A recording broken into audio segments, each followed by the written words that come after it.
చిన్న డిస్టిలరీస్కి ఎవరికి ఇవ్వకుండా బిల్స్ మీకు మాత్రం ఎందుకు ఇచ్చారు?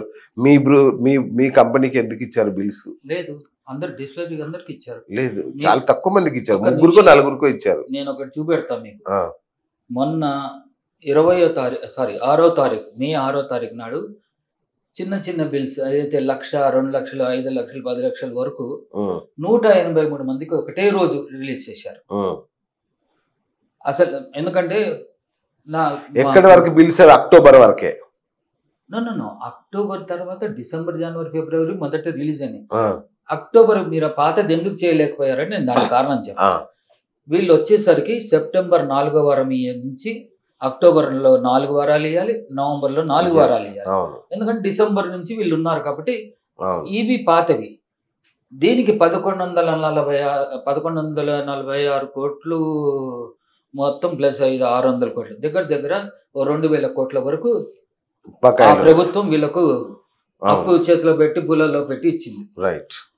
మరి వీళ్ళకు 2,000 కోట్లు గబుక్కున ఇక్కడ ఇవ్వాలి, వేరే ఇవ్వాలి అనేసరికి వీళ్ళ దగ్గర లేదు. ఉమ్, దానికోసం అని కొద్దిగా టైం తీసుకున్నారు. తీసుకోవాల్సింది ఎవరు వచ్చినా తీసుకుంటారు. ఇది ఓకే.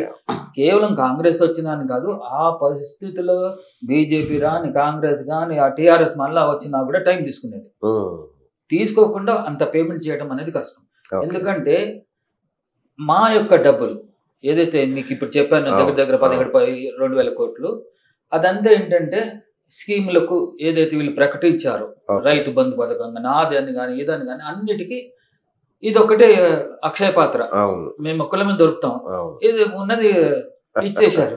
ఇచ్చిన తర్వాత అక్కడ ఏముంది, ఏం పెద్ద ఖాళీ తప్పించేం లేదు. ఉమ్, వీళ్ళకి వచ్చేసరికి చాలా కష్టంగా అయింది, ఓకే. అంతేకాని పర్పస్ లేదు. అట్లాంటి వారు మరి ఇప్పుడు అక్టోబర్ 4వ వారము ఆల్మోస్ట్ ఇంకో 2 చెక్కులు ఇస్తే మావి అయిపోతుంది. ఉమ్, నవంబర్లో 576 కోట్లు. మరి 576 కోట్లు అయితే వీళ్ళు వాడుకోలేదు, ఉమ్, అంతకుముందు ఇచ్చింది కూడా వాడుకోలేదు.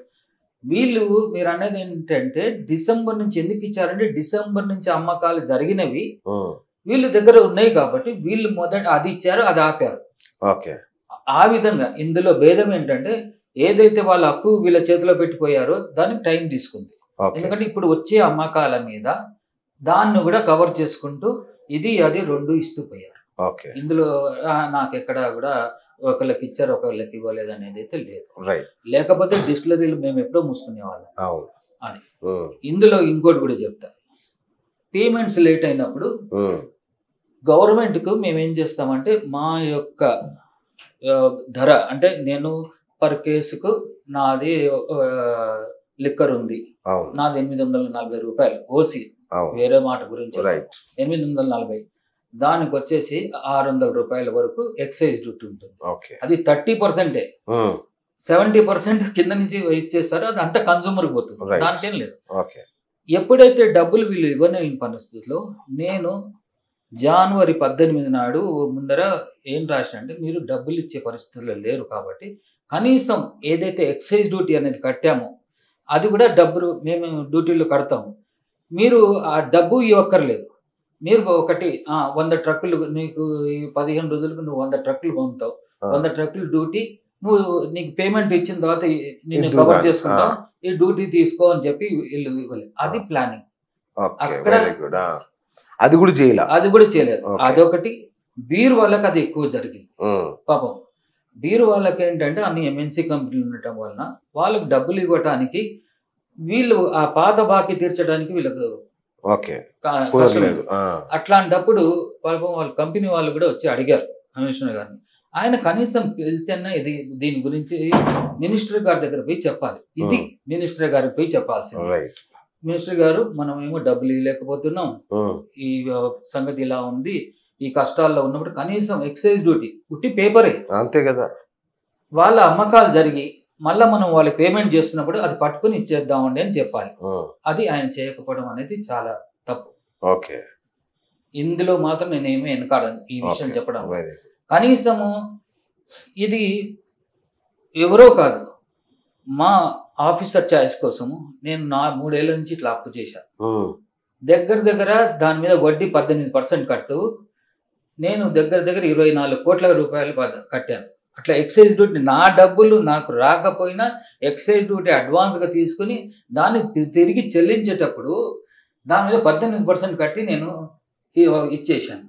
మరి అట్లాంటిది నేను 18% అది రెవెన్యూ వస్తుంది కదా నీకు, కనీసం అదన్నా ఇవ్వాలి. అది ఇవ్వకుండా లేదు సెక్రటరియట్ అని ఆయన అంత కాలయాపన చేయడం జరిగింది. ఈ కాలయాపన ఇంత కార్చిచ్చులాగా తయారవుతుంది. ఆయన కూడా కళ్ళ కూడా తెలుసు, ఎందుకంటే అనుభవ రాహిత్యం. కానీ నీకు అనుభవం లేదు, మీ వాళ్ళకి లేదు. సరే కనీసం మమ్మల్ని పిలిచి మాట్లాడాలి కదా. ఈ యొక్క అప్పు అనేది అడ్వాన్స్ ఎక్సైజ్ డ్యూటీ అనేది సోమేష్ కుమార్ గారు ఉన్నప్పుడు చర్చల ద్వారా ఆయన ఒప్పించి ఆయన దానికి ఒక ఇదిగా తీసుకొచ్చి ఇచ్చేశారు. ప్రతి దానికి ఇదివరకు ఐఏఎస్ ఆఫీసర్లు ఏదైనా సమస్య వచ్చినప్పుడు ఆ సమస్య ఎవరికి సంబంధించింది, సప్లయర్లకి. కాబట్టి వాళ్ళని పిలిచి మాట్లాడదాం, మనం అనుకున్నది వాళ్ళకి చెప్దాం, ఎంతవరకు అది సబబు, ఎంతవరకు మనము దాన్ని ఇచ్చేయగలము అని వాళ్ళు అంత ఇదిగా ఇచ్చేసేవాళ్ళు. ఈ మరి ఎందుకో మరి వీరు ఈ కమిషనర్ గారి దగ్గర అది లోపించింది. మేము పోయినా కూడా ఆయనకు ఎందుకో తెలియదు, అక్కడ పో ఇక్కడ పో ఇక్కడ పో అని అంటాడు. ఇక అందుకని నేనైతే కంప్లీట్ గా మేము మానేసాం. మేము మానేయటం వల్ల ఈ సమస్య, ఇది పెద్ద సమస్య. చిన్నది అసలు లేబుల్ రిజిస్ట్రేషన్ అనేది అసలు ఇంత పెద్ద ఇదే అవసరం లేదు. అటువంటి దాన్ని కొండంత చేసుకుని అందరూ రాయారు. ఇప్పుడు ఏమైంది, ఆఖరికి ఎవరు పోయారు?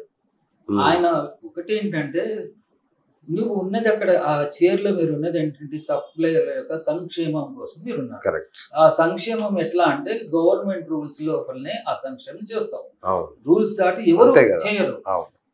అట్లాంటప్పుడు వాళ్ళని నువ్వు దూరం పెడితే దానివల్ల నష్టం ఎవరికి? చాలా మంది అదే అండి, మిమ్మల్ని ఎందుకు లేదు. ఇప్పుడు ఆ కమర్షియల్ ట్యాక్స్ మేడం గారు లేని లెక్కలు తీసుకొచ్చేసి 2 రిజిస్ట్రేటర్ల మీద ఇచ్చేసి పడేది శ్రీదేవి గారు.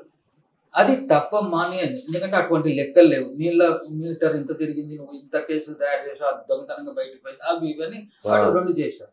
కనీసం అటువంటిది వచ్చినప్పుడు ఈయన సమాధానం చెప్పే పరిస్థితులు లేకున్నారు. ఈయన ఎందుకు, ఆయనకు అంత అనుభవం దాని మీద కనీసం పిలిచి మాట్లాడదామా అంటే లేదు. ఏదైనా సీఎం గారు మొన్న ఏదో మీటింగ్ చేశారు, ఎలక్షన్ ముందర అంతా GPS పెట్టాలి, అందరు డివైజులు పెట్టాలి, ప్రతి లారీ ఎక్కడ పోతుందో తెలుసుకోవాలి.